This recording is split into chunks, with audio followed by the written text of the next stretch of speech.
I am Evelyn de Guzman, and I'm going to report on the hypothesis about technology adapted from an article published in Journal of Economics entitled Multiple Working Hypotheses for Technology Analysis by Mario Coxia, National Research Council of Italy.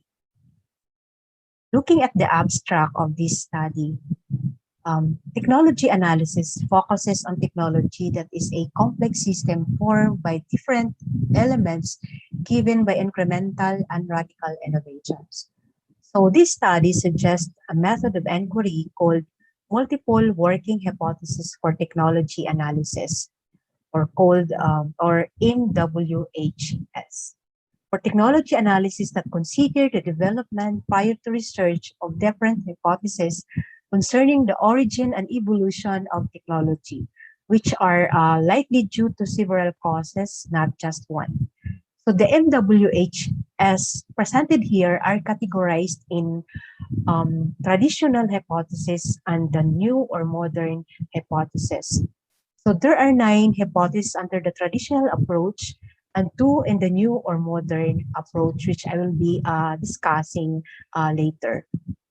So scholars of technology studies should consider all suggested hypotheses for technology analysis, also considering the possibility that none of them are correct and that some new explanations may emerge in more and more complex and turbulent environment. As I go along with my presentation, I will be mentioning names here that the author cited in his study. So moving on, let us first define technology. So in this study, technology is defined as a complex system composed of more than one entity or subsystem and the relationship that holds between each entity and at least one other entity in the system. So technology is driven by inventions of new things, new ways of doing things, and transformation of inventions into usable innovations in markets, and the subsequent adoption, diffusion, and evolution of such innovations in a society. So technology as a complex system develops with different typologies of innovation, generating technological change given by incremental innovation. This is the progressive modifications of existing products and or processes. And the other one is the radical innovation. This is a drastic change of existing products or processes or new products to satisfy needs or solve problems in society. Another one is the technological systems. This is a cluster of innovations that are technically and economically interrelated, like the nanotechnology. The last one is the technological revolution. So pervasive changes in technology affecting many branches of the economy, such as general purpose technologies given by information and communication technologies, having a technological dynamism and a pervasive use in a wide range of sectors. So we know how important technology is in our generation nowadays and the usefulness of it in our day-to-day transactions. So our tasks become easier because of technology, like the use of our mobile phones and any transactions like online banking, food deliveries, etc. And now I will now discuss the multiple working hypotheses for technology analysis under the traditional and modern approach. So there are 9 hypotheses under the traditional approach and 2 hypotheses under the new or modern approach. So the first one for the traditional approach is the demand for technology hypothesis. So this hypothesis suggests that the inventive output of an industry varies in a direct relation to the volume of its sales. Smuckler and Brownlee argue that the close relationship between technological innovation and demand is postulated to hold in both the long run and the short run. So an example of this hypothesis is the increased demand of online media platforms like the Google Meet, Hangout, and the highly subscribed Zoom because of the COVID-19 pandemic. So meetings and classes are done online, and the use of Zoom and similar mode of communication becomes a trend. The second one is the induced innovation hypothesis. So Hick argues that the change in the relative prices of factors of production is itself a spark to innovation and to inventions of a particular kind directed at economizing the use of a factor which has become relatively expensive. So this hypothesis tells about technology upgrade. Before, billings from service providers like Globe were sent through post office. But now with the presence of the new technology, there is now what we call paperless billing. So billings are sent directly through emails. So we know electronics transactions are obviously less expensive than the traditional way of doing business. The third one is the learning by doing hypothesis. So this hypothesis of technological innovation suggests that technical progress depends on acquisition of practical experience over the course of time about a given technology. So this experience is driven by solution of consequential problems during the utilization of technology in practical context. So in this hypothesis, by learning from what we see and experience, there is an incidental discovery, especially in the use of technology. With the present pandemic, cashless transaction is more practiced now. Even QR codes can now be used in paying our goods and services. The fourth one is the learning via diffusion hypothesis. So this perspective suggests that the increased adoption of a technology paves the way for improvement of its characteristics. In this context, the relevant variable in the explanation of innovation process is the cumulated utilization of technology rather than cumulated production volume. We can see here is the upgrading of our computers from, let's say, from 2017 to 2020 as an example. So there is an improvement of its features and characteristics. So with the continuous of technology, we discover the possibility of upgrading for a better outcome. So the fifth one is the disadvantage of beginning hypothesis. So in contrast to learning hypothesis, technical change is not always a matter of learning or accumulation of experience because in some cases, technological development can suffer a disadvantage relative to the newcomers. So the hypothesis of disadvantage of beginning.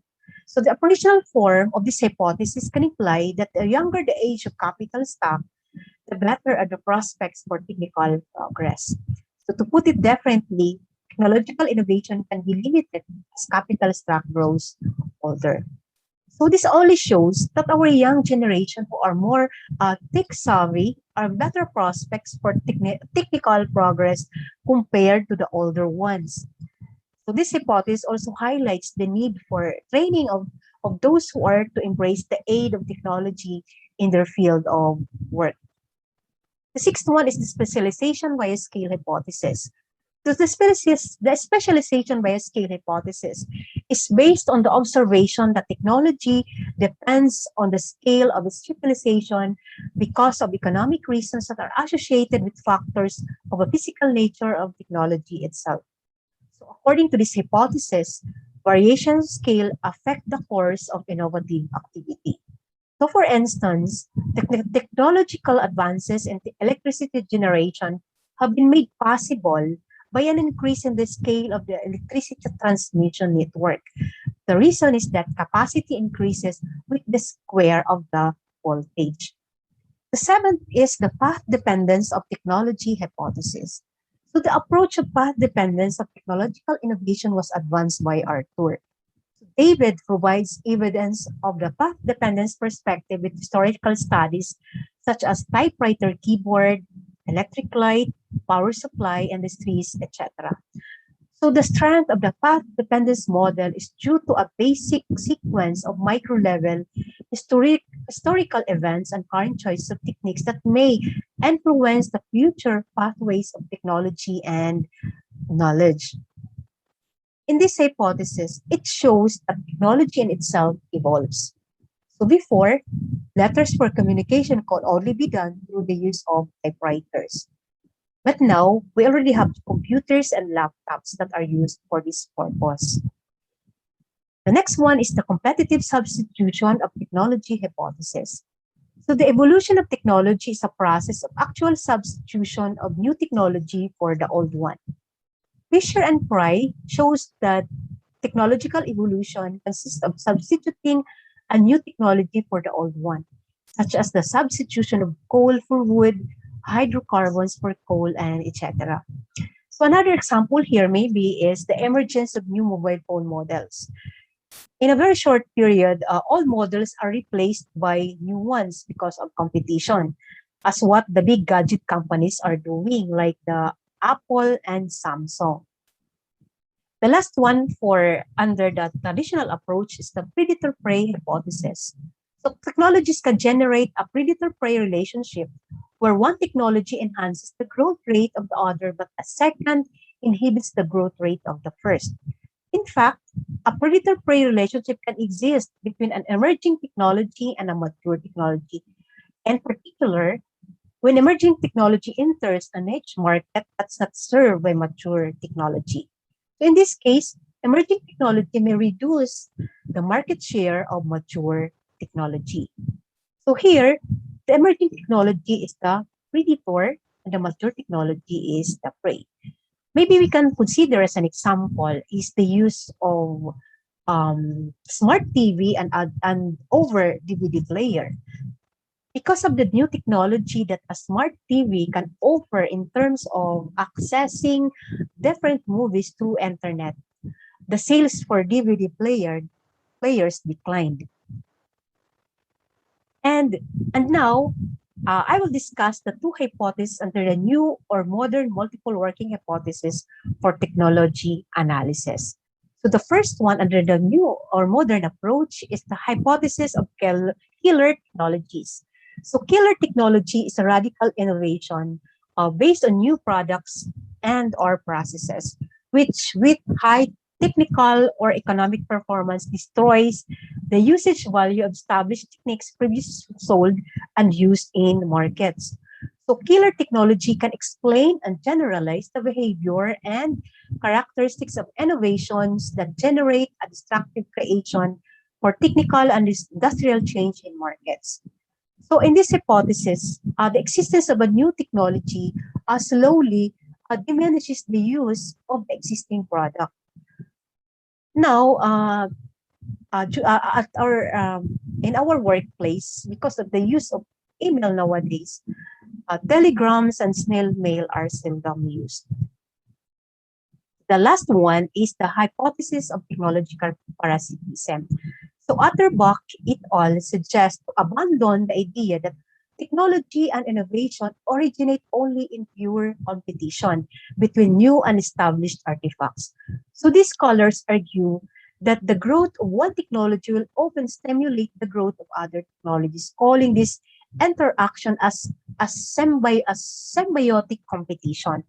So in this context, Koksha proposes a new theory to explain the evolution of technology in society, considering a parasite-host relationship between technologies that generates the co-evolution of overall complex system of technology, which is the technological parasitism. So in particular, Koksha argues that technologies have behavior similar to parasites because technologies cannot survive and develop as independent system per se, but they can function and evolve in markets if and only if they are associated with other technologies such as audio headphones, wireless speakers, the software apps, etc. that function if and only if they are associated with host or master electronic devices such as smartphone, radio receiver, television, etc.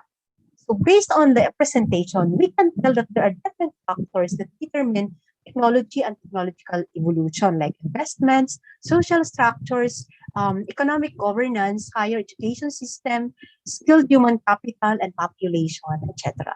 So these factors play a vital role for technology analysis.